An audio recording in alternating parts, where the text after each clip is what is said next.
Здравейте, приятели! Както виждате зад мен е в хотел Сантеса, Велинград. И аз бързам да ви направя това видео за тези, които ме питаха, а имах много съобщения и много питания къде се намира сладкарницата в Пловдив. Аз съм тук в Велинград, в хотел Санте. И сега бързам да ви покажа едно невероятно нещо. Може да дойдете тук и да опитате тези десертчета. Хем да използвате спа, хем да използвате хотелската част.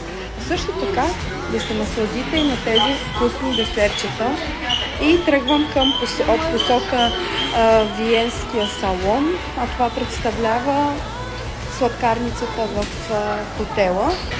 И след малко ще ви покажа какво вътре има там. Ето я и сладкарницата. Ето, започвам отзад напред.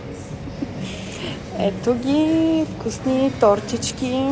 Ето е тая бутафорната, която е много хубава и красива.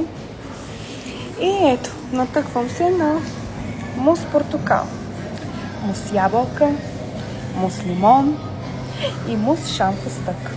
И всички тези неща можете да дойдете да се забавлявате, както ние в момента правиме, и да направите една невероятна, неочаквана комбинация, може би 3 в 1, спа, уикенд с детска анимация и една невероятна сладкарница, която се намира в самия хотел на хотел Санте Велинград. Ето я.